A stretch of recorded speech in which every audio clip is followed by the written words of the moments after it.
নারে তাকবীর। হে দিল্লি না ঢাকা, গোলামি না আজাদি, আপোষ না সংগ্রাম। আপনারা আওয়াজটা আমাকে দিতে পারেন নাই, এদিকে ঠিকঠাক এইদিকে ঠিকঠাক। ওই ডানের ভাইয়েরা তওবা করে আসছে, হুজুর যাই বলে যাক, কিয়ামত হয়ে গেল আমাদের জবান খুলবে না। দেখা যাক, আপনারা খেয়াল করবেন যে স্লোগানটা দিবে না তার ভিতরে দেশপ্রেম কম আছে, কারণ আমাদের প্রত্যেকটা কথার সাথে আমাদের দেশপ্রেম লুকিয়ে আছে, ঠিক কিনা বলে? এ দিল্লি না ঢাকা, এ গোলামি না আজাদি, আপোষ না সংগ্রাম, ক্ষমতা না জনতা, ইনকিলাব ইনকিলাব, জিন্দাবাদ জিন্দাবাদ। এ দিয়েছি তো রক্ত, রক্তের বন্যায় আমার ভাই কবরে, এখনই কেন বাহিরে? নারে তাকবীর। আপনারা কি রাগ করলেন? আমি কি একটা কথাও ভুলভাল বলেছি ভাইজান? আয় আল্লাহ, তুমি আমাদের আগামী বাংলাদেশকে ইনসাফের বাংলাদেশ হিসেবে কবুল করো, পড়ে না আমিন। আমি একটা কথা না বলে পারছি না। ওই রাস্তা দিয়ে যখন ঢুকছিলাম, আমার কেন যেন মনে হচ্ছিল আজকে মুরইলবাসীর জন্য একটা ঈদের দিন মনে হচ্ছে, তাই না ভাইজান? এত সুন্দর করে লাইটিং করেছে, এত সুন্দর করে সাজিয়েছে আমাদের সোহাগ ভাই। আমি দোয়া করি আল্লাহ যেন সোহাগ ভাইকে ইসলামের সৈনিক হিসেবে ওমরে ফারুক রাদিয়াল্লাহু তাআলা আনহুর মতো কবুল করে নেয়, পড়েন সবাই আমিন। সোহাগ ভাই এরকম মাহফিল করো, মুরইলবাসী আমরা চাই না সবাই? আপনাদের চাওয়ার মধ্যে তো চাওয়ার আওয়াজটা পাইলাম না, চাই না আমরা সবাই? সোহাগ ভাই আমাকে এই বছর নিয়ে এসেছে, আপনারা যদি সোহাগ ভাইয়ের জন্য দোয়া করেন, আমাদের নূর মোহাম্মদ ভাইও এখানে আছে, ইনশাআল্লাহ আমাদের সোহাগ ভাই আগামী বছর ডক্টর মিজানুর রহমান আজহারি হুজুরকেও নিয়ে আসবে ইনশাআল্লাহ। আল্লাহ আমার প্রিয় সোহাগ ভাইকে যেন সেই তৌফিক দান করে, পড়েন সবাই আমিন। আমি দোয়া করি আল্লাহ, আজ তুমি আমাদের সবাইকে যেমন কোরআনের বাগানে একসাথে বসার তৌফিক দিয়েছো, আয় আল্লাহ আমাদের সবাইকে আজকের মতো তুমি জান্নাতুল ফেরদাউসেও একসাথে বসার তৌফিক দিও, পড়ে না আমিন। বগুড়ায় 2-3টা মাহফিল হাতে গোনায় দেখেছি, অত্যন্ত চমৎকার আয়োজন, এবং তার ভিতরে আজকের মাহফিলটা অনেক চমৎকার। কিছু মাহফিলে বগুড়াতে আমার ধাক্কাধাক্কির খুব বাজে অভিজ্ঞতা আছে, মানে জামা যায় একদিকে, বোতাম খুলে যায় আর একদিকে, জুতা যায় আর একদিকে। আপনাদের বগুড়ার মাহফিলে ধাক্কা খেয়ে আমার আইফোন বা ফোন আমার পড়ে গেছিল, হারায় গেছিল, দেখেন নাই মনে হয় আপনারা কেউ, বা আপনারা দেখেছেন সবাই? তো বগুড়ার মানুষ আসলে মানুষকে ভালোবাসতে পারে। অনেকে বগুড়াকে নিয়ে বদনাম করে একটাই কারণ, যে বগুড়ার মানুষের জিহ্বাটা কাটা, যা বলবে কাট টু কাট কথা। আই লাভ ইউ হলে I love you, I hate you হলে আই হেট ইউ। মুনাফিকি স্বভাব বগুড়ার মানুষের মধ্যে নাই বগুড়ার ভাইরা, তাই না বলেন? এই জন্য বগুড়ার নাম শুনলে অনেকের গায়ের মধ্যে জ্বালা পোড়া শুরু হয়ে যায়। এই জন্য আমরা আর কোনো কথা না বাড়িয়ে স্ট্রেট ফরওয়ার্ড কথা বলবো আজকে। অনেকের গায়ে আমার কিছু কথা লাগতে পারে, আমি আগেই ক্ষমা চেয়ে নিচ্ছি আপনাদের কাছে। আমি আসিফ হুজুর, একজন দ্বীনের ছোট্ট দায়ী বা খাদেম, হক কথা বলতে আমি কারোর সাথে কোনো আপোষ করতে পারবো না বগুড়ার ভাই। আউযু বিল্লাহি মিনাশ শাইতানির রাজীম। ونزلنا عليك الكتاب تبيانا لكل شيء وهدى ورحمة وبشرى للمسلمين. الله أكبر. Allah says in this ayah, I have sent this Quran which is explaining everything in this world. আল্লাহ তাআলা বলছেন, আমি এমন একটা কিতাব দিয়েছি মানব জীবনে যা দরকার এমন কোনো কথা নাই যা আমি আল্লাহ তাআলা এই কোরআনে নাজিল করে দেই নাই। তাও তো সুবহানাল্লাহ কইতে পারলেন না আপনারা সবাই। আজকে আমি যদিও বা একটি নির্দিষ্ট আয়াতের তাফসীর থেকে শুরু করব, তবে আল্লামা দেলোয়ার হোসেন সাঈদী রহমতুল্লাহি আলাইহি তার জীবনের সর্বশেষ মাহফিল তিনি বগুড়ায় যেটা করে গেছিলেন, আমি কালকে বসে বসে ওয়াজটা শুনছিলাম। আহা, কলিজা আমার জুড়ায় গেল। এত সুন্দর ওয়াজ একটা মানুষ কেমনে করতে পারে, এত মারাত্মক মারাত্মক কথা। আর আমি দেখলাম বগুড়ার মানুষগুলো চাতক পাখির মতো আল্লামা সাঈদীর দিকে তাকায় আছে। ওয়াজ চলছে তো চলছে, চলছে তো চলছে। আমার কেন যেন মনে হলো বগুড়ার মাহফিলে যদি আল্লামা সাঈদী ফজরের নামাজ পর্যন্ত ওয়াজ করতেন, বগুড়ার লোক কেউ উঠে বাসায় যেত না। আমার এত চমৎকার তার কথা। উনি বললেন যে উনি একটা সবাইকে প্রশ্ন করলেন, এই প্রশ্নটা আমিও করতে চাই। এই বগুড়াবাসী, এই কোরআনে যে সব কিছু আছে, এই বিশ্বাস কি আমার আপনার সবার আছে? এটা তো বগুড়ার সাউন্ড হইল না, আর একবার, এই কোরআনে যে সব আছে এই বিশ্বাস কি আমার আপনার আছে?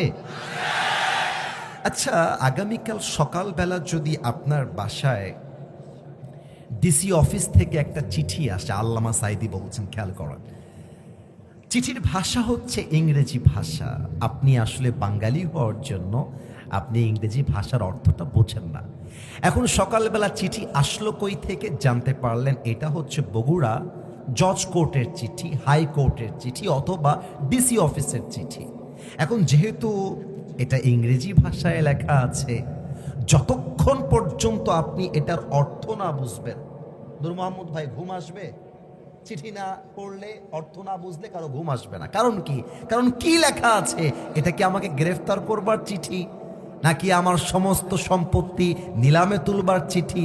বোঝার জন্য আমি দৌড় দিব ওই লোকের কাছে যে ইংরেজি ভাষাটা বোঝে। যতক্ষণ পর্যন্ত আপনি অর্থ না বুঝবেন আপনার ঘুম হারাম হয়ে যাবে। আল্লামা সাঈদী বললেন, একটা সামান্য ডিসি অফিসের চিঠি আসার পরে তোমার ঘুমটা হারাম হয়ে গেল। তুমি যতক্ষণ অর্থ না জানার ট্রাই করলা, তোমার ঘুমটা আসলো না। আরে একটা চিঠি, সামান্য ডিসি অফিসের চিঠি, এটা পাওয়ার পরে যদি তোমার ঘুমটা হারাম হয়ে যায়, এত বড় জমিনটার মালিক, এত বড় আকাশটার মালিক, তোমার মালিক, আমার মালিক, আমাদের আল্লাহ একটা চিঠি দিলেন, চিঠির নামটা আল কোরআন। এত বছর পেরিয়ে গেল, বয়স 25 হয়ে গেল, 30 হয়ে গেল, 50 হয়ে গেল, কোরআনে আল্লাহ কি বললেন, এই চিঠিতে আল্লাহ কি নাজিল করলেন, আজ অব্দি জানার আগ্রহ তোমার মধ্যে তৈরি হলো না। আগ্রহ তৈরি হলো না। আমি যদি জিজ্ঞেস করি, রাগ করবেন না, আমি জানি এটা লজ্জার বিষয়, তবু আমি কাউকে হাত তুলতে বলছি না। আমি যদি বলি আজকে বুধবার ফজরের নামাজের পরে কয়জন কোরআন তেলাওয়াত করেছেন, হাত কিন্তু খুবই কম উঠবে। আমি জিজ্ঞেস করব না। আচ্ছা, হাত যদি 20টা উঠে, কথার কথা, এমপি সাহেবরাও হাত তুলেন যে হুজুর আমিও আজকে ফজরের পরে কোরআন তেলাওয়াত করেছি। আমি যদি জিজ্ঞেস করি কোরআন তেলাওয়াত তো করলেন 20 জন, কিন্তু অর্থ কয়জন বুঝেছেন, দেখবেন হাতটা কমে যাবে। আমি যদি বলি অর্থ বুঝেছেন 10 জন, আমল করেছেন কয়জন, দেখবেন হাতটা আরো কমে যাবে। আমি যদি বলি আমল করেছেন মাত্র 5 জন, কিন্তু কোরআন দিয়ে পুরো দেশটা চলবে, রাষ্ট্রে কোরআন যাবে, পার্লামেন্টে কোরআন যাবে, এটার জন্য আমল করেছেন কয়জন, দেখবেন হাতটা কমতে কমতে 0 হয়ে যাবে। বাস্তব কথা। আপনাদের বগুড়ার একটা মাহফিলে আমি জাস্ট একটা কথা বলেছিলাম যে আগামীর পার্লামেন্ট চলবে মানুষের বানানো আইন দিয়ে নয়, আগামীর পার্লামেন্ট চলবে ব্রিটিশ কোনো আইন দিয়ে নয়। আমি বলেছিলাম আগামীর পার্লামেন্ট চলবে আল্লাহর কোরআনের সংবিধান দিয়ে। একজন প্রিয় ভাই আমাকে বললেন, হুজুর রাজনৈতিক বক্তব্য দেওয়া যাবে না। আমি আসিফ হুজুর, to be honest with you, I am not connected with any political party in Bangladesh. আমি কোনো রাজনীতির সাথে আপাতত জড়িত নই। আমি একজন আম জনতা, I am a citizen of Bangladesh. আমি সেই দিন আমার মাইক্রোফোনটাকে উঁচু করে দাঁড়িয়ে বলেছিলাম, যে পার্লামেন্ট চলবে আল্লাহর কোরআন দিয়ে, এটা কোনো ব্যক্তির দাবি নয়, এটা কোনো দলের দাবি নয়। কোরআন দিয়ে পার্লামেন্ট চলবে, এটা বাংলাদেশের 18 কোটি মানুষের কলিজার দাবি। যুবক ভাইরা ঠিক কিনা বলে? তো আমরা যখন মাঝে মাঝে বলি কোরআন দিয়ে দেশ চলবে, অনেকে আমাদেরকে বিভিন্নভাবে ছোট করে বলে, হুজুর কোরআনে ওইসব নাই, বাদ দেন আপনারা, এসব দিয়ে কথা বইলেন না। আমি আজকে বোঝাবো কোরআনে আসলে সব কিছু আছে না নাই। আমি বোঝাতে চাই, আপনারা কি শুনতে চান না? এদিকে আওয়াজ বেশি, বামে আওয়াজ পাইলাম না। আপনারা বুঝতে চান না সবাই? আসুন আমরা কোরআনের সাথে কথা বলা শুরু করে দেই। গল্প করব কোরআনের সাথে, কোরআনের সঙ্গে আমরা ডিসকাশন করব। যুবকরা খুবই ইয়াং এখানে দেখতে পাচ্ছি, বলো সবাই ডিসকাশন, বলো আলোচনা করব, কথা বলবো, জানবো কোরআনের ভিতরে আসলেই সব কিছু আছে কিনা। আর হ্যাঁ, একটা কথা বলে দেই, কোরআনের সঙ্গে যখন গল্প করব, আলাপ করব, জিজ্ঞাসা করব, যদি কেউ একজন উঠে যায়, বুঝে যাবেন হক কথা তার গায়ে লেগে গেছে। আর আমার কথা আমার সামনে যারা বসে আছে, এরা আসিফ হুজুরের জন্য নয়, তাফসীর শুনবার জন্য এই মাহফিলে এসেছে, ঠিক কিনা বলে? কোরআনকে আমার প্রথম প্রশ্ন, কোরআন আমাকে বলো পৃথিবীতে আসার পূর্বে তুমি কোথায় ছিলে? এর জবাবে কোরআনে আছে না নাই? ভাই ওয়াজটা কোটি কোটি মানুষ দেখবে, এত আওয়াজ দিলে তো জমবে না। বলেন সবাই, এই জবাব কোরআনে আছে না নাই? 30 নম্বর পারা, সূরাতুল বুরুজের 21 এবং 22 নম্বর আয়াত। আল্লাহ রাব্বুল আলামিন বলছেন, বাল হুয়া কুরআনুম মাজিদ ফি লাওহিম মাহফুজ, rather it's a glorious Quran preserved in tabled. আল্লাহ বলছেন এই কিতাবটাকে আমি আল্লাহ তাআলা দুনিয়াতে পাঠাবার পূর্বে আরশে আজিমে আমার লৌহে মাহফুজে সংরক্ষণ করে আল কোরআনকে রেখে দিয়েছিলাম। তাও তো সুবহানাল্লাহ কইতে পারলেন না। আচ্ছা, তার মানে দুনিয়াতে আসার পূর্বে তুমি ছিলে লৌহে মাহফুজে। আচ্ছা কোরআন, তুমি বলো তো তোমাকে নাজিলটা কে করলো? আমাকে জবাব দাও তো, এই জবাব কোরআনে আছে না নাই? কোরআন বলছে, তানজিলাম মিম্মান খালাকাল আরদা ওয়াস সামাওয়াতিল উলা, এই জমিন এবং এই আকাশ যিনি সৃষ্টি করেছেন তিনি আমাকে নাজিল করেছেন। বলেন তো সেই রব কে? আল্লাহ আমার রব। গাইতে লজ্জা পাইলেন, আমি বুঝলাম যেটা। আরেকবার গান, আল্লাহ আমার রব,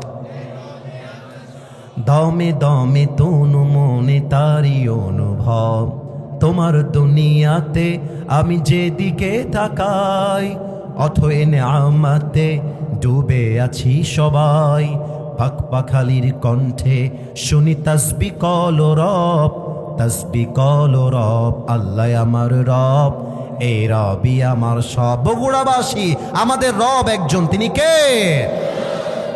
ও আচ্ছা, তার মানে তোমাকে আল্লাহ তাআলা নাজিল করেছেন। আচ্ছা ঠিক আছে, কোরআন তুমি আমাকে বলো তো তোমাকে কার উপরে নাজিল করা হয়েছে? এর জবাবও কোরআনে আছে না নাই? ওয়া আমিনু বিমা নুজিলা আলা Muhammad, believe in whatever Allah subhanahu wa ta'ala has sent to his last messenger Muhammad sallallahu alayhi wa sallam. ঈমান আনো সেই বাণীর উপরে যে বাণীটা আল্লাহ তাআলা তার প্যারা হাবিব মুহাম্মাদুর রাসূলুল্লাহ সাল্লাল্লাহু আলাইহি ওয়াসাল্লামের উপরে নাজিল করেছে। আচ্ছা, দ্যাট মিন্স তুমি আমার নবীর উপরে নাজিল হয়েছে, তাই না? ইয়েস, আমি তোমাদের নবীর উপরে নাজিল হয়েছে। আচ্ছা কোরআন, তুমি যখন পৃথিবীতে আসলে ওইটা কোন মাস ছিল? তারও জবাব কোরআনে আছে না? মরে গেছেন আপনারা, আছে না সবাই বলেন? শাহরু রমাদান আল্লাযী উনজিলা ফীহিল কুরআন, আল্লাহ বলছেন এই কোরআনটাকে আমি আল্লাহ রাব্বুল আলামিন পবিত্র মাস তথা রমজান মাসে নাজিল করেছি। ও আচ্ছা, রমজান মাস, আচ্ছা ঠিক আছে। তাহলে তুমি যখন নাজিল হয়েছিলে মাস তো রমজান, তা বুঝলাম। দিনে নাজিল হয়েছিলে না রাতে নাজিল হয়েছে? তার জবাব কোরআনে আছে না নাই? ইন্না আনজালনাহু ফি লাইলাতিল কদর ওয়া মা আদরাকা মা লাইলাতুল কদর। I have sent this Quran on a blessed night. এই কোরআনটাকে আমি আল্লাহ তাআলা নাজিল করেছি এক মহা পবিত্র রজনীতে। সেই রাতটার নাম হচ্ছে লাইলাতুল কদর। তাও তো সুবহানাল্লাহ কইতে পারলেন না আপনারা। এবার আমি যেই প্রশ্নের দিকে যাব, বলেছিলাম আগেই সব কথা সহ্য হবে না, আমি সেই দিকে যাওয়া এখন স্টার্ট করছি। তাকবীর দেন, নারায়ে তাকবীর। আচ্ছা, আমি একটা লাইভ এক্সাম্পল দিচ্ছি, লাইভ এক্সাম্পল। এই হুডিওয়ালা ভাইজান দাঁড়ান তো। আপনি আপনি আপনি না, ভয় নাই, আমি কথা বলবো, ভালোবাসার কথা। আচ্ছা, তুমি দাঁড়িয়েছো, তোমার নাম কি? আব্দুল আলিম। আপনি দেখবেন যে কত সুন্দর করে আমাকে জবাব দেয়। আমি ওকে কিছু প্রশ্ন করছি, ও জবাব দিবে, ওর জবাবের মধ্যে আমার ওয়াজটা লুকায় আছে। আমাকে আগে একটু বলেন, আমার আব্দুল আলিম ভাইকে দেখা যায় না? আপনার একটু কথা বললে ভালো হয়, দেখা যায় না? আচ্ছা, ও ভিডিও করছে, করুক করুক, সমস্যা নেই। আচ্ছা আব্দুল আলিম ভাই, আপনি এই মাহফিলে কেন এসেছেন বলেন তো, আপনার উদ্দেশ্য বলেন। হ্যাঁ, ওয়াজ শোনার জন্য এসেছে। এখন ওকে যদি আমি বলতাম, এই আব্দুল আলিম তুমি কেন এসেছো, ও যদি বলতো জানি না, ওই পেছন থেকে বলতো এই শালাকে মারতো ধরে। কেন? ও এসেছে, ওর উদ্দেশ্য জানে না। তার মানে যে যেখানে যাবে, আমি কিন্তু হাসির জন্য বলি নাই, আই এম টু সিরিয়াস, যে যেখানে যাবে তার সেখানে যাওয়ার পেছনে একটা উদ্দেশ্য আছে না নাই? আব্দুল আলিম বসে পড়ো। এবার কোরআন, তুমি যে আমাদের কাছে এসেছো, নাজিল হয়েছো, তোমার মিশনটা কি, তোমার ভিশনটা কি, তোমার উদ্দেশ্যটা কি, আমাকে বলো। কোরআন বলছে কিতাবুন আনজালনাহু ইলাইকা লিতুখরিজান নাসা মিনাল যুলুমাতি ইলান নূর। I have sent this Quran to lead the mankind. এই তোর বউ পাবি না, এই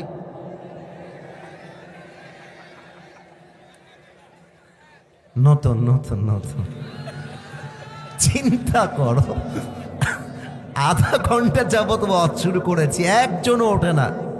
এই তুই জীবনেও বউ খুঁজে পাবি না বেটা, ধরো বেটা। এই ওখানে আস, যাও ওখানে যাও, ওখানে যাও, আরে পাঠাও তো, যাও যাও। কত বড় সাহস, চিন্তা করেন। আমি আয়াত তেলাওয়াত করতেছি, লাভ দিয়ে ওই দিক গেছে বেটা। যার বাড়িতে বউ নাই তার তো যাওয়ার কোনো প্রশ্নই নাই। যুবক ভাইরা, I have sent this Quran to lead the mankind out of darkness into the light. আমি কোরআনটা নাজিল করেছি আমার একটাই উদ্দেশ্য। এই উদ্দেশ্য কে বলছে? এ ভাই মরার মতো উত্তর দিয়ে না, বলেন কে বলছে? আল্লাহ বলছে। এই কোরআনটা কেন দিয়েছি তোমরা জানো? কোরআনটা আমি আল্লাহ এই জন্য দিয়েছি যাতে করে জাহান্নামী মানুষগুলোকে আমার নবী কোরআন দিয়ে জান্নাতি মানুষ বানাতে পারে। তাও তো সুবহানাল্লাহ কইতে পারলেন না। আচ্ছা, আপনাদের কাছে যদি পকেট চেক করা হয়, কারো ফোনের নাম হবে ভিভো, কারোটা হবে ওপো, কারোটা হবে রিয়েলমি, কারোটা হবে আইফোন। আমার কথা কি ভুল বললাম না ঠিক বললাম? আপনারা একটু বললে ভালো হয়, কথা ভুল বললাম না ঠিক বললাম বলে। আমি যদি বলি যে ভাই তুমি আইফোন ইউজ করো কেন, লাভটা কি? বলবে হুজুর আইফোনটা খুবই স্মুথ কাজ করে। আচ্ছা তুমি রিয়েলমি ইউজ করো কেন? বলছে হুজুর গেম খেলা যায় ভালো করে। আচ্ছা বাবা তুমি যে এই যে তোমার ওপ্পো ফোনটা নিয়েছো কেন নিয়েছো? বলছে হুজুর এই ফোনটা পানিতে পড়ে গেলে ভিজে গেলেও নষ্ট হয়ে যায় না, এটা হচ্ছে আমার লাভ। আচ্ছা কোরআন আমরা যে তোমারে ব্যবহার করব রাষ্ট্রে, জগতে, পার্লামেন্টে, সমাজ ব্যবস্থায়, অর্থনীতিতে, সব জায়গায় তোমাকে যে মানবো, এটা মানলে লাভ কি হবে? লাভটা আমাকে বলো। কোরআন তার জবাব দিচ্ছে, ফামান তাবিআ হুদায়া ফালা খাউফুন আলাইহিম ওয়ালা হুম ইয়াহজানুন। কোরআন বলছে তুমি আমারে মানলে তোমার লাভ হচ্ছে দুইটা। বলেন সবাই কয়টা? একটা যখন বলবো লাভ, আপনারা চিৎকার দিয়ে সুবহানাল্লাহ বলবেন। আগে আমাকে বলতে দেন। কোরআন বলছে তুমি যদি আমাকে মানতে পারো, নিতে পারো তোমার জীবনে, তোমার লাইফে টেনশন ভয় বলতে আর কিছুই বাকি থাকবে না। সুবহানাল্লাহ পড়বেন না আপনারা? আচ্ছা, তাহলে তুমি আমাকে বলো, অনেকেই বলে যে পার্লামেন্টে যদি কোরআন যায় তাহলে নাকি দেশটা ভালো করে চলবে না। আমি কি বলবো? না, আপনাদের সাপোর্ট পাচ্ছি না, দূর কই আসলাম। আবারও বলেন, বলবো? আচ্ছা, কোরআনকে যদি আমি পার্লামেন্টে নিয়ে যাই, কোরআন তুমি আমাকে বগুড়ার এই মাটিতে বিএনপি ভাইদের সামনে, জামাতের ভাইদের সামনে, সবার সামনে এমন কিছু নিয়ম বলে দাও যে নিয়মটা পার্লামেন্টে পাশ হলে কোনো বেইনসাফের বাংলাদেশ থাকবে না। এর জবাব কি কোরআনে আছে না নাই? ইন্নাল্লাহা ইয়া'মুরুকুম আন তুআদ্দুল আমানাতি ইলা আহলিহা ওয়াইদা হাকামতুম বাইনান নাসি আন তাহকুমু বিল আদল। আজকে তো খালি ওয়াজ করতে মন চাচ্ছে, কি করব আপনারা আমারে কোন? বলবো বলবো? এক নাম্বার নিয়মে যে আমাদের নূর মোহাম্মদ ভাই, আর একজন কই, উনি এই যে উনি, এনারা সবাই আমার কথা আজকে শুনে যাবেন। দেখেন আমি কি বলি। এক নাম্বার পয়েন্ট, কোরআন বলছে যে যার যোগ্য, give people back what they deserve, যে যার যোগ্য তাকে তা দিয়ে দাও। দুই নাম্বার, যখন তোমরা মানুষের মাঝে বিচার করবা, স্বজন প্রীতি নয় ইনসাফ ভিত্তিক বিচার করবা। কথা ঠিক আছে কিনা বলেন? এই যে ভাইজান, এই যে ভাই, এই যে ভাইজান, দাঁড়ান তো ভাইজান, না ধমক দিব না, আগেই দাঁড়ান দাঁড়ান দাঁড়ান। ভয় পায়, আমি মাঝে মাঝে দাঁড়াতে বললে ভয় পায়। আপনার নাম কি বলেন? মিনহাজ। এবার একটু জবাব দেন, মিনহাজ ভাইকে দেখা যায়? মানে আমি চাই না যে ওয়াজ খালি বলে চলে গেলাম আপনারা বুঝতে পারলেন না, সেই ওয়াজ আমি চাই না। আমি চাই আমিও বুঝবো, একটা পিচ্চি বাচ্চা যে মাহফিলে আসছে সেও বুঝবে। এটার নামই তো ওয়াজ বগুড়ার ভাইরা, তাই না বলেন সবাই আপনারা? মনে করেন মিনহাজ হচ্ছে মোড়ইলের পাতি নেতা। পাতি নেতা মানে বোঝেন আপনারা? মানে আছে কম দেখায় বেশি, ক্ষমতা কম দাপট বেশি, এরকম কিছু লোক আছে না? তো মিনহাজের আমি যে বলেছি পার্লামেন্ট চলবে কোরআন দিয়ে, তো মিনহাজের কথাটা পছন্দ হয় নাই। তো আমি যখন গাড়িতে গিয়ে উঠবো বলছে কি, হুজুর হুজুর খুব সাহস বেড়ে গেছে আপনারা, কোরআন দিয়ে দেশ চলবে তাই না?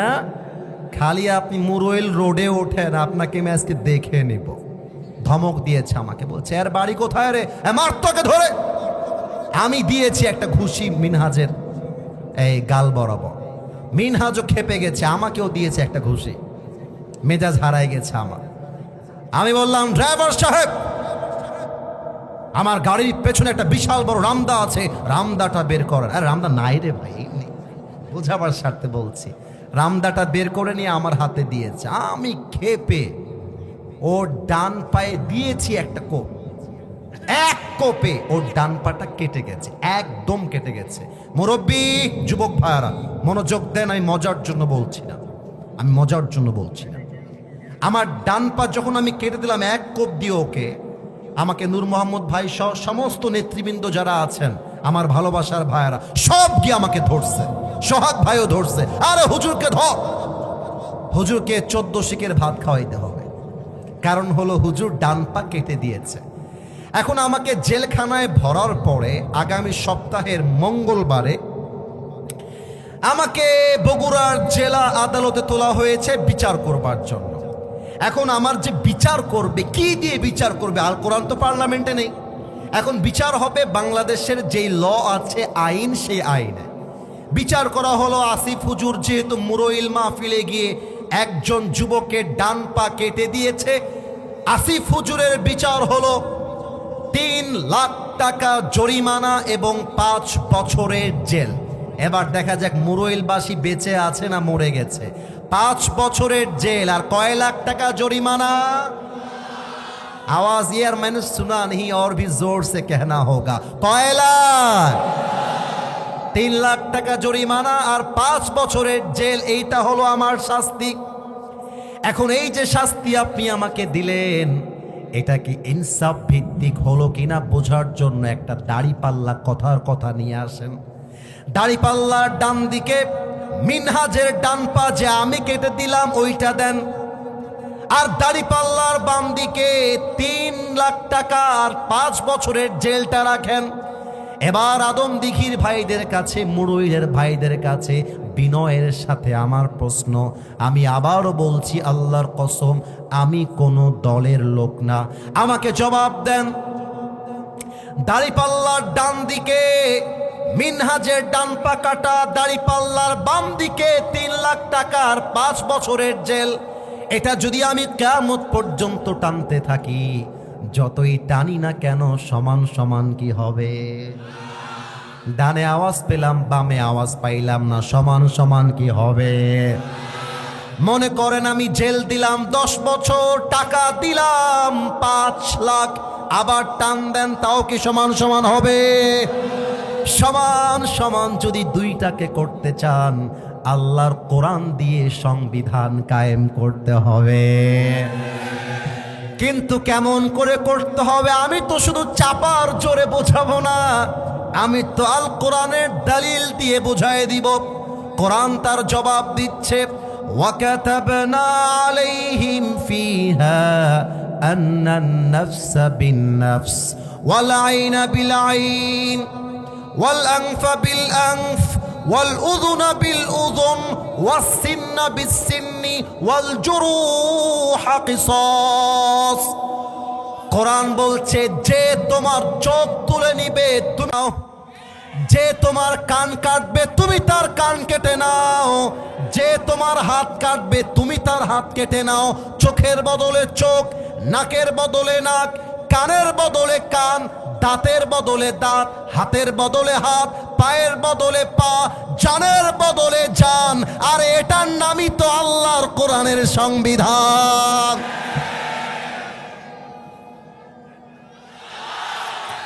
এবার দাড়িপাল্লাটা নিয়ে আসেন, দাড়িপাল্লার ডান দিকে মিনহাজের ডান পাটা দেন, আর জজ কোর্টে বলেন বিচার করতে হবে আল্লাহর কোরআনের সংবিধান দিয়ে। বিচারক বলবে কোনো কথা নাই, আসিফ হুজুর ডান পা কেটেছে, তোমরাও আসিফ হুজুরের ডান পা কেটে দাও। এবার দাড়িপাল্লা নিয়ে আসেন, দাড়িপাল্লার ডান দিকে মিনহাজের ডান পাটা দেন, আর দাড়িপাল্লার বাম দিকে আসিফ হুজুরের ডান পাটা কেটে দেন। এবার টান দেন, দেখেন দুইটা সমান সমান হয়ে গেছে।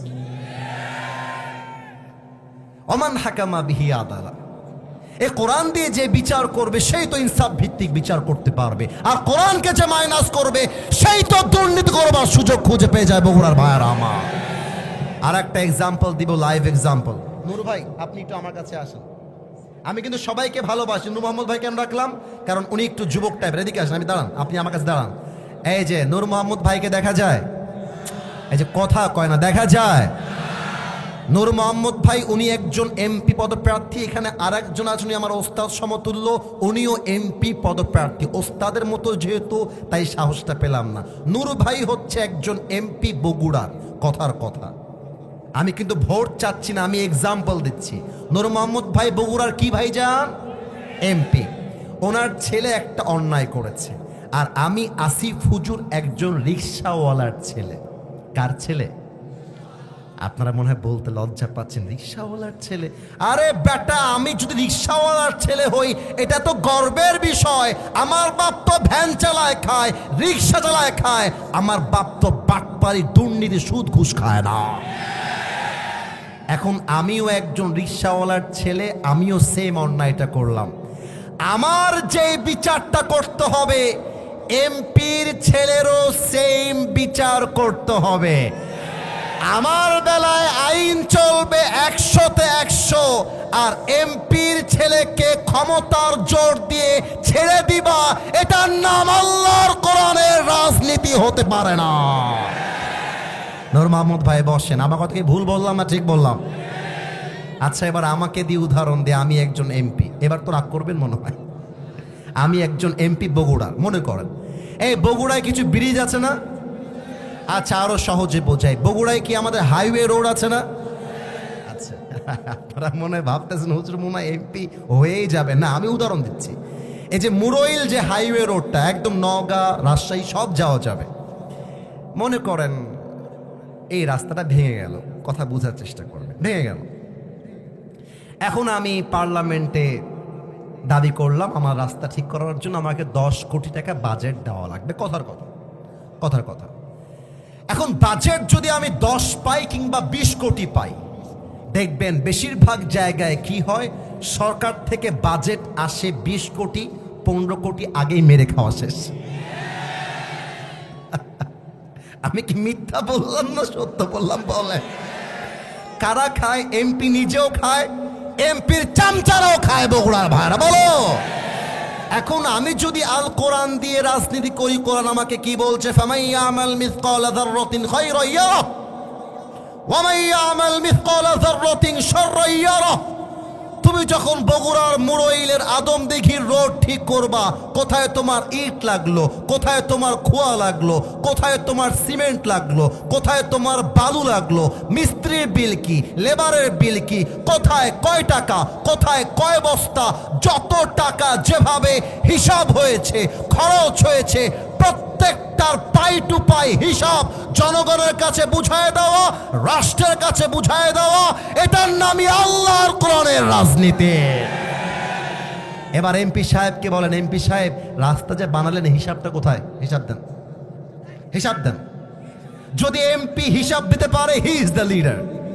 আর যদি এমপি বলে হিসাব আমার কাছে নাই, ওই এমপি হওয়ার যোগ্যতা রাখে না। একদম সোজা বাংলা কথা। আমার এমপি সাহেব টাকা মেরে খাবে আর তাকে আমি চামচামিগিরি করব, এটা আমার তার কোনো সম্ভব হতে পারে না যুবক ভাড়া, ঠিক কিনা বলো? এবার আসেন যুবকদের বিয়ে নিয়ে একটা কথা বলি। মুরব্বী আপনারা খারাপ দিকে নিয়ে না, আমি ভালোর জন্যই বললাম। এই তোমাদের বউ নাই কার কার, তারা একটু হাত তোলো।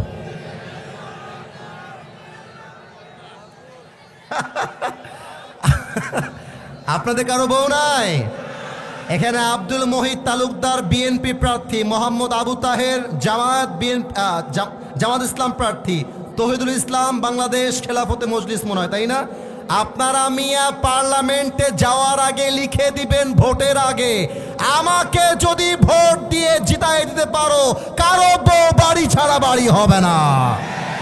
প্রত্যেকটা বাড়িতে বউয়ের দরকার যুবক ভাড়া, ঠিক কিনা বলো? অনেক মায়েরা এসেছে, আমি কোনো উল্টাপাল্টা কথা বলতে চাই না। আসলে আজকালকার মেয়েরা বিয়ের সময় আসলে চরিত্র দেখতে যায় না, টাকা দেখে বিয়ে করে। বলে আর কি বলবো, দুঃখের কথা, অনেক মেয়ে আছে দেখবা টাকা পাইলে ভুড়িওয়ালা টাকলা মাকলা কিছুই দেখে না, বুড়ার সঙ্গে বিয়ে পেতে বসে যায়। বলো এরকম মেয়ে নাই? আচ্ছা তোমরা, আমি একটু মাইকটা হটাচ্ছি, মুরব্বীরাও বলবেন। আমি যে দাড়িটা রেখেছি আমার মুখে, একটু সবাই এক নজর, আমি এতক্ষণ দেখতে বলি নাই, এবার দেখেন আমাকে দাড়িতে আনস্মার্ট লাগতেছে? এই যে কথা কয় না, আনস্মার্ট লাগতেছে? আমাকে দেখে কি অসুন্দর লাগতেছে? অনেক মেয়ে আছে দেখবেন বিয়ের সময় দাড়িওয়ালা দেখলে এদের গায়ের মধ্যে জ্বালা পোড়া চুলকানি শুরু হয়ে যায়, আছে না? আপনারা একটু আমার কথা বোঝার চেষ্টা করবেন। আমি জানি আমার এই কথায় এখন সবাই হাসবে, তাও কি করব, বলতে তো আমাকে হবেই। যেই মেয়েদের দাড়িওয়ালা দেখলে পছন্দ হয় না, এদেরকে ধরে এনে বিটিএস এর হিজড়ার সঙ্গে বিয়ে দিয়ে দেওয়া লাগবে। আরে যেই মেয়ের দাড়িওয়ালা পছন্দ হয় না, সে তো আমার বাড়ির বউ হওয়ার যোগ্যতাই রাখে না। আর যে আমাকে দাড়ির জন্য বিয়ে করতে চায়, সেই তো আমার বাড়ির বউ হওয়ার যোগ্যতা রাখে। কোরআন বলছে ইয়াকুনু ফুকারা আইয়ুগনিহিমুল্লাহু মিন ফাদলি। তোমরা যদি গরিব থাকো, কথাকে বলে না, I am not making fun here, okay? একদম কথা বলবো না। শোনো ভাই, আমার একটা কথা বলি, মজার জায়গায় মজা, ঠিক আছে, কিন্তু আমি তো এখন কোরআনের আয়াত তেলাওয়াত করছি। আচ্ছা আমি যে মজা করি মাঝে মাঝে, আপনারা ফেসবুকে দেখেছেন না? আচ্ছা আমি তো ওয়াজ করছি একদম কাটায় 10:30 to 11:30, 1 ঘন্টা। আমি এখানে কয়টা মজা করেছি আপনারা বলেন? সমস্যা কোথায় আমি বলি, এই যে মিডিয়া রেকর্ড করতেছে, এটা মিডিয়ার লোকদেরকে বলে দিলাম, আমি এদেরকে কোনো ধমক দেই না, আমার ভালোবাসার। আমি এখানে বেশিরভাগ মানুষকে চিনি না, 2-3 জনকে চিনি। মিডিয়ার ভাইদের সমস্যা হচ্ছে এত কথা কোরআন থেকে বললাম, রাষ্ট্র নিয়ে বললাম, সমাজ নিয়ে বললাম, এগুলো আপলোড দিবে না। ওই যে একবার বলবো যুবকদের বউ দরকার, ওইটা আপলোড দিয়ে রেখে দিবে। সবাই হাসতেছে, আপনারা হাসলেন কেন? 1.5 ঘন্টা ওয়াজ করলাম কোরআনের কতগুলো যা। আচ্ছা আপনারা আমারে একদম রাজ সাক্ষী, আমি এই পর্যন্ত কমপক্ষে 10 থেকে 15টা আয়াত তো তেলাওয়াত করেছি। তারই বেশি হবে আমি জানি, বাট আমি তো সাক্ষী চাই, করেছি করি নাই বলেন। কালকে দেখবেন এগুলো ভাইরাল হবে না। আমি যদি মাহফিল শেষে একটা প্রশ্ন করি, হুজুর আমি আমার খালাতো বোনকে বিয়ে করতে চাই, কালকে ভাইরাল হয়ে যাবে। তার মানে কি বাঙালি ভালো কথা চায় না, ফালতু কথা বাঙালি দেখতে চায়, ঠিক কিনা বলে? এজন্য আমার কথায় এখন হাসবেন না, আই এম ভেরি সিরিয়াস। আল্লাহ বলছেন তোমরা যদি অসহায় হও, গরিব হও, সামর্থ্য না থাকে, বাড়ি না থাকে, চাকরি না থাকে, তোমরা জাস্ট সামান্য কিছু সামর্থ্য তৈরি করে হালালভাবে বিয়ে করে নাও, আমি আল্লাহ তোমাকে বরকত দিব, এটা আমি আল্লাহর গ্যারান্টি। তাও তো সুবহানাল্লাহ কইতে পারলেন না আপনারা। এখানে অনেক বাবা বসে আছেন, আমি আপনাকে একটা তথ্য দিয়ে যাই আব্বাজান, আপনার মেয়ে আপনার আড়ালে বগুড়ার মমইন পার্কে প্রেম করে বেড়ায়। যদি বিশ্বাস না হয় কখনো শুক্রবারে গিয়ে দেখবেন, যত মেয়ে পার্কে প্রেম করে তার 80% বোরকাওয়ালিরাই প্রেম করে বেড়ায়, ঠিক কিনা বলে? আচ্ছা আমাকে বলেন তো, আমার প্রিয় নবীজির যতগুলো পুত্র সন্তান, এই বেঁধে গেলে হবে না, বুঝে উত্তর দেওয়া লাগবে, বেঁধে গেলে হবে না। নবীর যত ছেলে সন্তান ছিল কেউ কি দুনিয়াতে বেঁচে ছিল? উত্তর সঠিক, কিন্তু ভয় পেয়েছেন। ভয় নাই, উত্তর সঠিক হয়েছে। দুনিয়াতে কোনো পুত্র সন্তান নবীজির বেঁচে ছিল? ছিল না। এবার যে প্রশ্নটা করব আব্বারা খুব উত্তর দিবে, দেখেন যুবকদের চাইতে বেশি। বলেন তো আমার নবীজি একজন মেয়েকে সবচেয়ে বেশি আদর করতেন, তার নাম কি মা? ফাতেমা রাদিয়াল্লাহু তাআলা আনহা। 3 নাম্বার প্রশ্ন। আচ্ছা বলেন তো ফাতেমা রাদিয়াল্লাহু তাআলা আনহা একজন বীর পুরুষকে বিয়ে করেছিলেন, সেই বীর পুরুষটার নাম কি? আলী রাদিয়াল্লাহু তাআলা আনহু। মাশাআল্লাহ উত্তর পেয়েছি, কিন্তু সবার থেকে পাই না, এজন্য আরেকবার বলবো। বলেন সেই স্বামীর নাম কি? রাদিয়াল্লাহু তাআলা আনহু। আচ্ছা আমি যদি কোরআনকে বলি, কোরআন আমার সামনে হাজার হাজার কাফের, কিন্তু আমি হলাম একা, আমি ইসলামকে ভালোবাসি। তুমি কি আমাকে এমন কোন সলিউশন দিবা যেটা জানার পরে আমি হাজার হাজার কাফেরকে নিমিষেই হারায় দিব? এই সলিউশন কোরআনে আছে না নাই? وَمَنْ يَتَوَكَّلْ عَلَى اللَّهِ فَهُوَ حَسْبُهُ. Whoever trusts in Allah subhanahu wa ta'ala, Allah is sufficient for him. যে ব্যক্তি সুখে দুঃখে বিপদে আপদে যুদ্ধে আল্লাহকে ভরসা করতে পারে, আল্লাহ একাই তার জন্য যথেষ্ট হয়ে যায়। তাও তো সুবহানাল্লাহ কইতে পারলেন না আপনারা সবাই। তার প্রমাণ শহীদ ওসমান হাদি। বুকের পাটা আমাদেরকে শিখায় দিয়েছে বিড়ালের মতো 500 বছর বেঁচে থাকার কোনো দাম নাই। আরে বাঁচতে হলে সিংহের মতো 1 ঘন্টা আমরা বাঁচতে চাই, ঠিক কিনা বলে? বলো বীর আমি চির অন্যতম শির, শির নেহারি আমারই নত শির ওই শিখর হিমাদ্রির। বলো বীর, বলো মহাবিশ্বের মহাকাশ ফাড়ি, চন্দ্র সূর্য গ্রহ তারা ছাড়ি, ভুলক দুলক গোলক ভেদিয়া, খোদার আসন আরশ ছেদিয়া উঠিয়াছে চির বিস্ময়, আমি বিশ্ববিধাত্রীর বলবীর, আমি চির উন্নত শির, ঠিক কিনা বলে? আপনারা কি লাইট ধরেছেন? এখানে দেখা যায় তাই? ও আচ্ছা আচ্ছা আচ্ছা, সাউন্ডটা একটু বাড়ান তো, সবাই একটু হাত তোলেন। Everybody raise your 2 hands. মাশাআল্লাহ, সবাই, কেউ যেন বাদ না যায়। মাশাআল্লাহ, আপনার লাইটটা বন্ধ করে ফেললে এখন ভালো হয়। হয়েছে, মাশাআল্লাহ হয়েছে, সুন্দর ফুটেজ আসছে আপনাদের। সবাই একটু আমার সাথে ওয়াদা দেন, বলেন সবাই হুজুর। এত আস্তে কইলে হয় না, বলেন হুজুর। আচ্ছা আপনাদের ওয়াদা দেওয়ার আগে আমি একটা কথা বলে দিই, হাতটা একটু এভাবে রাখেন, এভাবে। আমি সোহাগ ভাইকে বলেছি ভাইজান আমি কিন্তু 1 ঘন্টা, সব জায়গায় 1 ঘন্টার নিয়ম, 1 ঘন্টা পার হয়ে গেছে, বাট আমি চাই এখানে নিয়ম দিয়ে না, ভালোবাসা দিয়ে হিসাব হবে। আপনারা কি চান সবাই মিলে? আমি যদি 1 ঘন্টা পার হওয়ার পরে আর কয়েকটা কথা বলি, আপনারা শুনবেন সবাই? সোহাগ ভাইয়ের ইচ্ছা হচ্ছে আগে মাহফিল শেষ হবে এবং তিনি চান সবাই মিলে আমরা ফজরের নামাজটা জামাতে পড়বো। রাজি আছেন তো ইনশাআল্লাহ?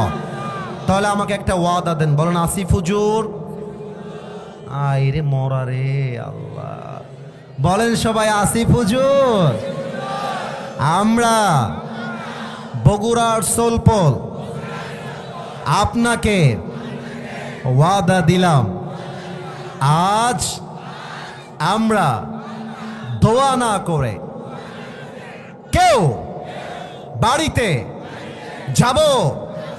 হাতটা উঁচু করে বলেন সবাই না। और भी जोर से बोलो না। বলেন সবাই আওয়াজ দিয়ে ইনশাআল্লাহ। অনেক যুবক আছে দেখবেন নামাজের সময় নামাজ ডাকলে বলে হুজুর আমার প্যান্ট খারাপ, আমি যেতে পারবো না। আর আমি সত্য কথা বলতে দ্বিধাবোধ করব না। অনেক মেয়ে আছে এখানে, যেই মেয়েগুলো বোরকা পরেই টিকটকে নেচে বেড়ায়, অনেক মেয়ে এখানে আছে। ইভেন অনেক মেয়ে আছে বোরকা পরে এমন ভাবে হাঁটে, কিন্তু ভেতরের চরিত্র হচ্ছে উপরে ফিটফাট, ভেতরে পুরোটাই সদরঘা। তবে সব মেয়েকে সব যুবককে আমরা এক পাল্লায় মাপি না। আপনারা খেয়াল করেছেন কি না আমি জানি না, আজকে যুবকরা চাতক পাখির মতো ওয়াজ শুনে প্রমাণ করে দিয়েছে বগুড়ার মাটি এটা ইসলামের ঘাটে। এই ছোট্ট একটা গল্প মনে পড়ে গেল তাফসিরের মাঝে, বলা যাবে নাকি যাবে না? এদিকে পারমিশন পাইনি, বলা যাবে নাকি যাবে না? এক সাপে আর ব্যাঙে ছিল খুব বন্ধুত্ব। সাপ আর ব্যাঙ, বলেন সবাই সাপ আর কে? তো একদিন ব্যাঙ সাপকে বলছে বন্ধু তোমার চেহারা সত্যি জাস্ট ওয়াও। সাপকে বলতেছে তোমার চেহারা জাস্ট ওয়াও, তোমার যে চাহনি, তোমার যে ফস ফস দেখলে আমার মনটা জুড়িয়ে যায়। এই পাম খেয়ে তো সাপ মাশাআল্লাহ ফুলে গেছে, এত প্রশংসা। কিন্তু ব্যাঙ বলছে বন্ধু তোমার সবই ঠিকঠাক আছে, তবে তোমার একটা বিষয় আমার মোটেও পছন্দ না। সাপ বলছে কি কি বিষয়? বলছে বন্ধু তোমার চেহারাও সুন্দর, তোমার চোখ সুন্দর, গলার টোন যে ফস এটাও সুন্দর, কিন্তু বন্ধু তুমি যখন রাস্তায় হেঁটে বেড়াও কেমন যেন সোজা হয়ে হাঁটো না, তিরিং বিরিং করে হেঁটে বেড়াও। তো এই জিনিসটা আমার ভাল লাগে না। তো বন্ধু বলতেছে, সাপ বলতেছে বেয়াদব, তোর এত বড় সাহস তুই আমার বদনাম করিস। ব্যাঙ বলছে ওরে বাবা এত প্রশংসা করলাম একটাও ভাল লাগলো না, একটাই বদনাম করলাম গায়ে লেগে গেল। বন্ধু তুমি তো লোক সুবিধার না। এই কথা বলে ব্যাঙ দিয়েছে একটা লাফ, গিয়ে পড়ছে পুকুরে। এখন সাপ যে ফস করে উঠছে, পাশে ছিল এক রাখাল। রাখাল বলতেছে কে রে ফস করলো? তাকায় দেখে সাপ। আর মাশাআল্লাহ রাখালের হাতে ছিল বিশাল বড় এক লাঠি। বিসমিল্লাহ বলে জায়গায় শুরু করছে সাপকে পিটানো। একটু পরে ব্যাঙ পানির ভিতরে কয় কি রে, বন্ধুর তো কোনো সাড়া শব্দ নাই, বন্ধু গেল কোথায়? একটু পরে ব্যাঙ পুকুর থেকে উঠে আসছে, এসে দেখছে বন্ধু আর আগের মতো তিরিং বিরিং বেঁকা নাই, সোজা হয়ে গেছে। এখন বলছে কি ব্যাপার, বন্ধু আমার সোজা হইল কেমনে? দৌড়ায় গেছে। এখন গিয়ে দেখতেছে বন্ধু আর জিন্দা নাই, বন্ধু মরে ভূত হয়ে গেছে। তো বন্ধুর কানে কানে বলছে বন্ধু সেই সোজা আপনি হইলেন, তবে ফেনা থাকতে আর সোজা হইতে পারলেন না, ফেনা বের হয়ে সোজা হইলেন। তো যেই যুবকরা বলো হুজুর আজকে ওয়াজ শোনার টাইম নাই, নামাজ পড়ার টাইম নাই, দাড়ি রাখার টাইম নাই, আগামীতে ভালো হব, বেটা তুমি ভালো হবা ঠিকই, তবে তোমার ভালো হওয়া সেদিন হবে যেদিন তুমি 3.5 হাত মাটির কবরে দাফন হয়ে যাবা, ঠিক কিনা বলে? আল্লামা ইকবাল লিখেছেন হুয়ে নামওয়ার बेनिशा कैसे कैसे ये जमी खा गई नौजुआ कैसे कैसे, ये जगह जी लगाने की दुनिया नहीं है, ये इबरत की जा है तमाशा नहीं है। तुझे पहले बचपन ने बरसों खिलाया, जवानी ने फिर तुझको मजनू बनाया, अजल तेरा कर देगी बिल्कुल सफाया। मेरे दोस्त ये जगह जी लगाने की दुनिया नहीं है, ये इबरत की जा है तमाशा नहीं है। वमल हयातुद दुनिया इल्ला मताउल गुरूर, this life of this world is nothing more than play and entertainment। কোরআন আমাদেরকে বলছে এই দুনিয়ার জীবনটা চাকচিক্যতা ছাড়া, ধোঁকা ছাড়া আর কিছুই হতে পারে না, ঠিক কিনা বলে? পরের জায়গা পরের জমিন ঘর বানায় আমি রই, আমি তো সেই ঘরের মালিক নই। একটা কলি গাবেন, দোয়ার দিকে আমরা চলে যাব সবাই মিলে। একটু কাশি দেন। দেখা যাক আপনারা প্রাণ খুলে গাইতে পারেন কিনা আমার শেষ আবদার। সবাই মিলে যা পারেন তাই গাবেন। পরের জায়গা পরের জমিন, আমি তো সেই ঘরের মালিক নই, ঠিক কিনা বলে? সেই ঘরখানা যার জমিদারি, আমি পাই না তাহার হুকুম জারি, আমি পাই না জমিদারের দেখা, আমি পাই না জমিদারের দেখা, মনের দুঃখ কারে কই, আমি তো সেই ঘরের মালিক নই। একসাথে সবাই মিলে, পরের জায়গা পরের জমিন, ঘর বানায় আমি রই, আমি তো সেই ঘরের মালিক নই। ঘরের মালিক কে? আয় আল্লাহ, আমি যা যা বলেছি সবাইকে তুমি বোঝার তৌফিক দান করো। পড়না আমিন। সবাই হাত তোলেন, সবাই হাত তোলেন, একটা কাশি দেন সবাই মিলে। আমি দুইটা ওয়াদা করাবো আল্লাহর সাথে। হাতটা এভাবে উঁচু করতে হবে না, এইভাবে রাখেন যেন আপনাদের হাতটা ব্যথা না হয়ে যায়। আরে আপনারা আমার ভালোবাসার মানুষ, আপনাদের ব্যথা লাগা মানে আসিফ হুজুরের ব্যথা লাগা, তাই না ভাইজান? বলেন সবাই আওয়াজ দিয়ে আল্লাহ। নাউজুবিল্লাহ। তো আস্তে কইলে মনটা ভরে রে ভাই। বলেন না, সবাই তো আগের মতোই বসে আছেন, বলেন না আল্লাহ। আরো জোরে কন না, ও আমার আল্লাহ, তোমার শাহী দরবারে দিল থেকে, জোরে কন, দিল থেকে ওয়াদা দিলাম। এই বাচ্চারা, এই বাচ্চারা, এই মাদ্রাসার বাচ্চারা বসো, একদম ওখানে মাদ্রাসার বাচ্চারা উঠেছে, বসো ওখানে, বসো ওখানে, বসে যাও, বসে দেন তো ওদেরকে। আমরা দোয়ার আগে কাউকে উঠতে দেব না। আমার দিকে তাকান সবাই, দিল থেকে তওবা করছি। এই ড্রোনটা খুব সাবধানে রেখো, হ্যাঁ? আমার এই যে এখনো ঘাড়ে ব্যথা, আপনারা মনে হয় দেখেন নাই? আজীব কথা, কই আসলাম রে ভাই, সবাই সবকিছু দেখেছে। ওই ড্রোনটা আমার ঘাড়ে লাগছে, এত ব্যথা, মানে মনে হচ্ছে পুরো ঘাড় কেটে গেছে। আল্লাহ তাআলা বাঁচাই দিয়েছে, বগুড়াতে এই ঘটনা ঘটছে আর কি। তো একটু মেহেরবানি করে যেটা এই উড়াচ্ছেন কন্ট্রোল রাখবেন। বলেন সবাই, দিল থেকে তওবা করলাম। ও আল্লাহ, আল্লাহ নামের মধ্যে মায়া আছে, ডাকেন না, ও আল্লাহ, তুমি আমার তওবা কবুল করে নাও। পড়েন সবাই আমিন। 2 নাম্বার ওয়াদা, বলেন আল্লাহ। সাউন্ডটা আর একটু বাড়ান ভাই, সাউন্ডটা বাড়ান, বলেন ও আল্লাহ, আমি মুড়ইলের মাটি থেকে তোমাকে ওয়াদা দিলাম। এটা আস্তে বললে দোয়া হবে না, বলেন ওয়াদা দিলাম। আমি সবাইকে দেখতে পাচ্ছি, আবার বলেন ওয়াদা দিলাম। ও আল্লাহ, ও আমার আল্লাহ, আজ থেকে এক ওয়াক্ত নামাজ, জোরে জোরে জোরে জোরে জোরে জোরে নামাজ, আরো জোরে নামাজ, আর কখনো ছাড়বো। হাতটা নামান, মাথাটা ঝাঁকায় বলেন না।